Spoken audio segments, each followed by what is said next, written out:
తాకట్లో ఉన్న మీ బంగారం ఈ రోజు ఎంత ధర చేస్తుందో కొమ్మూరి గోల్డ్ వాళ్ళకి కాల్ చేస్తే ఫ్రీ గోల్డ్ కాస్ట్ చెక్ చేసి చెప్తారు. నమస్కారం, సుమన్ టీవీకి స్వాగతం. నేను గీతాంజలి. ఆగస్టు మాస ఫలితాలు తెలుసుకుందామండి.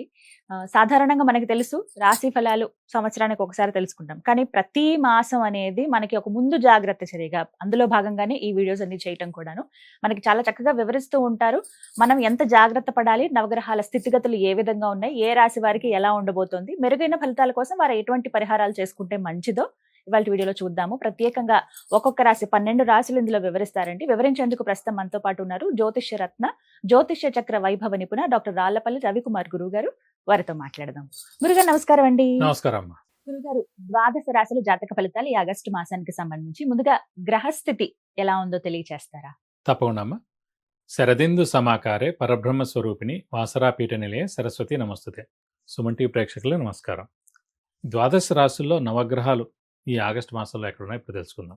ముందుగా వచ్చేసి ఆగస్టు 15 దాకా మనకు కర్కాటక రాశిలో ఉంటుందండి సూర్యుడు. ఆగస్టు 15 నుంచి సెప్టెంబర్ 15 దాకా మటుకు మనకి సింహరాశిలో స్వస్థానంలో ఉంటారు. అలాగే కుజుడు వచ్చేసి మనకి మిథున రాశిలో ఉంటారు. అలాగే రాహు వచ్చి మనకి కుంభరాశిలో ఉంటారు. శని మనకి మీన రాశిలో ఉంటారు. బుధుడు వచ్చేసి కర్కాటక రాశిలో ఉంటాడు. కేతు వచ్చేసి మనకి సింహరాశిలో ఉంటారు. శుక్రుడు మటుకు ఈ ఆగస్టు నెల అంతా కూడా నీచ స్థానంలో ఉంటారు అన్నమాట. సో మెయిన్గా ఏంటంటే ఈ కుంభరాశి కానీ, అలాగే మకర రాశి కానీ, మిథున రాశి కానీ, కన్యా రాశి కానీ, ఈ 4 రాశికి యోగకారకుడు, అదృష్టకారకుడు, లక్ ఫేవర్ చేసే ప్లానెట్ అయిన శుక్రుడు మటుకు ఈ నెలనాళ్ళు నీచలో ఉంటాడు. సో ఈ 4 రాశుల వాళ్ళకి మామూలుగా ఏంటంటే డబ్బు ఖర్చు ఎక్కువగా అవడం, హెల్త్ ప్రాబ్లమ్స్ చిన్న రావడం, చిన్న మాటలు పడటం ఇలాంటివన్నీ జరుగుతాయి అన్నమాట. ఇవ్వండి మెయిన్గా ఈ ద్వాదశ రాశుల్లో నవగ్రహాలు ఈ ఆగస్టు నెలలో ఈ స్థానాల్లో ఉంటాయి. గురుగారు, గ్రహస్థితి ఏ విధంగా ఉందో తెలియచేశారు. మరి సింహరాశి వారికి ఈ ఆగస్టు మాసంలో జాతక ఫలితాలు ఎలా ఉన్నాయి? తప్పకుండా అమ్మా. సింహరాశి అనగా మనకి మఖ 1, 2, 3, 4 పాదాలు, పుబ్బ 1, 2, 3, 4 పాదాలు, ఉత్తర 1వ పాదం, ఈ నక్షత్రాల సమూహంతో మనకి సింహరాశిలోకి వస్తుంది. సాధారణంగా సింహరాశి అనగానే సూర్యుడు అధిపతి అనమాట. సూర్యుడు అంటేనే యుగో కారకుడు, అలాగే స్ట్రైట్ ఫార్వర్డ్ కారకుడు, ముక్కుసూడితనం, నీతి నిజాయితీ, గవర్నమెంట్ జాబ్, తండ్రి కారకుడు, ఇవన్నీ కూడా సూర్యుడే. ఆరోగ్య కారకుడు, సో రక్తానికి కారకుడు, ఇవన్నీ కూడా సూర్యుడు అన్నమాట. సో అలాంటి సూర్యుడు మెయిన్గా సింహరాశి వారు అవ్వడం చేత వీరికి ఏంటంటే మెయిన్గా ఈ అష్టమ శని నడుస్తుంది. అష్టమ శని వల్ల అంటే మెయిన్గా స్థానచలనం ఉండడం, ఇల్లు మార్పు కానీ, ఉద్యోగ మార్పు కానీ, ట్రాన్స్ఫర్ అవడం కానీ ఇలాంటివన్నీ జరుగుతాయి. ఆరోగ్యం విషయం కొంచెం జాగ్రత్తగా వహించాలి. ఎందుకంటే మొన్న మార్చి 3వ తారీఖు గ్రహణం రావడంతో ఆ ఇంపాక్టే ఆల్రెడీ లాస్ట్ ఇయర్ నుంచి అష్టమ శని ఇంపాక్ట్ నడుస్తుంది. అప్పుడు మార్చి 3వ తారీఖున మళ్ళీ సింహరాశిలో ఈ గ్రహణం సంభవించడం వల్ల దాని ఇంపాక్ట్ నడుస్తుంది. సో ఇలా చాలా ఇంపాక్ట్స్ ఈ సింహరాశి మీద ఉన్నాడు. ఇది కాకుండా రాశిలో కేతు ఉన్నాడు.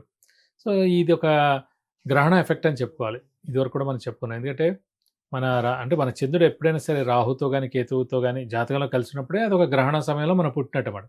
గ్రహణం ఆ రోజు ఇండియాలో వచ్చిందా రాలేదు అనవసరం.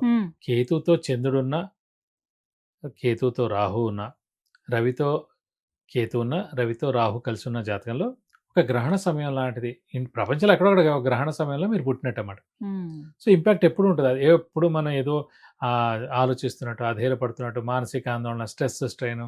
చంద్రుడు మనస్కారకుడు, బుద్ధికారకుడు, మాతృకారకుడు అన్నమాట. అలాంటి చంద్రుడితో పాటు కేతువు కానీ రాహు కానీ ఉన్నాడనుకోండి, ఖచ్చితంగా అమ్మగారు కూడా ఎప్పుడు ఆలోచన, అధైర్యం, ఒక పెద్ద సమస్య ఏదో ఇంట్లో పెద్ద సమస్య అమ్మగారికి ఉంటుంది అన్నమాట. సో అది ఖచ్చితం, అది ఫిక్స్డ్, ఇంక దాన్ని ఎవరు మార్చలేరు. సో లేకపోయినా ఈ గ్రహం ఇక్కడ ఉన్నందుకు ఖచ్చితంగా ఆవిడకి ఏదో కలుగుతుంది. అంటే అక్కడ ఆల్రెడీ ఉంటేనే ఇక్కడ చూపిస్తుంది, సూచిస్తుంది. సో మనకి ఈ గ్రహణ సమయం వల్ల ఎంత మంచిగా ఉన్నా, నీతి నిజాయితీగా ఉన్నా, హెల్పింగ్ నేచర్ ఉన్నా, అన్ని విధాలా ఆదుకున్నా కూడా ఏం చేయలేదు, ఏదో అన్నాడు, ఏదో పట్టుకుని ఏదో అన్నాడు, అలా ఏదో అనవసరమైన అపనిందలన్నీ పడుతూ ఉంటాం. సో మౌనంగా ఉండడం ఉత్తమం. ఎందుకంటే డిసెంబర్ 5వ తారీఖు కల్లా రాహుకేతులు మారిపోతారు. మారిపోయారంటే మళ్ళీ 9 ఏళ్ల దాకా అయితే మళ్ళీ రాహు మన రాశిలోకి రాడు, సింహరాశిలోకి. సో అందుకు 9 ఏళ్ళు సేఫ్ అనమాట. కాబట్టి ఈ ఒక్క 3-4 నెలలు మనం జాగ్రత్తగా ఉన్నామంటే కనుక మౌనంగా ఉంటే చాలు, ఇంకేం అక్కర్లేదు. సో అలాగే మెయిన్గా ఈ ఆరోగ్య విషయాల్లో కూడా కొంచెం చిన్న ఇవి తీసుకోవాలి. అంటే వెహికల్ డ్రైవింగ్ కూడా జాగ్రత్తగా చేయాలి. అష్టమ శనిలో చిన్న ప్రమాదాలు జరిగేందుకు అవకాశాలు ఉంటాయి అన్నమాట. కాబట్టి మనం జాగ్రత్తగా ఉన్నామంటే చిన్న సర్జరీలు జరగచ్చు, చిన్న యాక్సిడెంట్ జరగచ్చు, చిన్న అనారోగ్యాలు జరగచ్చు అన్నమాట.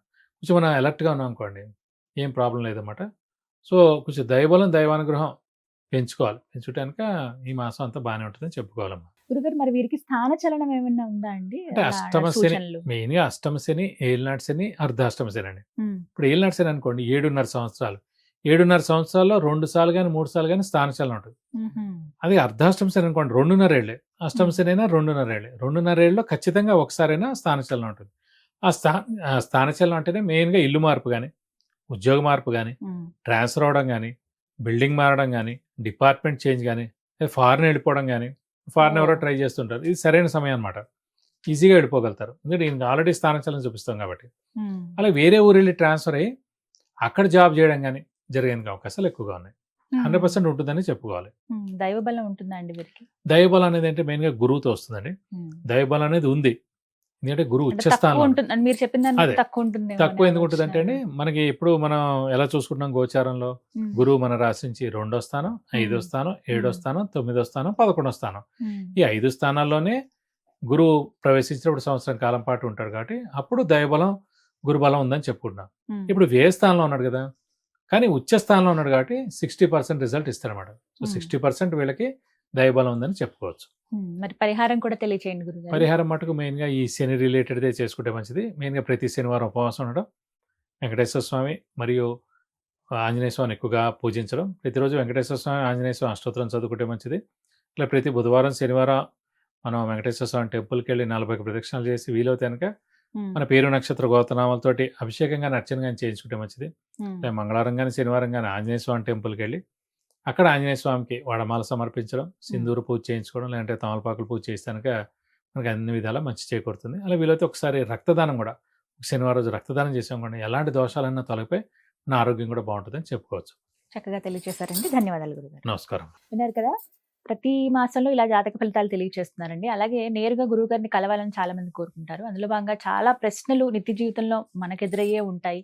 వివాహానికి సంబంధించి, సంతానానికి సంబంధించి కావచ్చు, ఆరోగ్యం విషయంలో, విదేశీయానం కావచ్చు, అక్కడ స్థిరపడాలి అనుకునే వాళ్ళు, విద్య విషయంలో, ఉద్యోగం కానీ, వ్యాపారం కానీ, అలాగే ఆర్థిక ఇబ్బందులు ఎక్కువగా ఎదుర్కొంటున్నామని, ప్రతి పనిలోనూ ఆటంకాలు వస్తున్నాయని, గృహయోగం ఎప్పుడుందా, ఇవి సాధారణంగా మన జాతకంలో ఎప్పుడెప్పుడున్న ఈ యోగాలను తెలుసుకోవాలనుకుంటాం.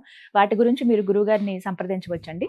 సంప్రదించవలసిన నెంబర్ నేను స్క్రీన్ మీద అందిస్తున్నాను. మీరు కాల్ అపాయింట్మెంట్ తీసుకుని గురువుగారితో మాట్లాడవచ్చు. నేరుగా కలవాలనుకున్న మీరు అపాయింట్మెంట్ తీసుకుని గురువుగారిని కలవచ్చు. నమస్కారం.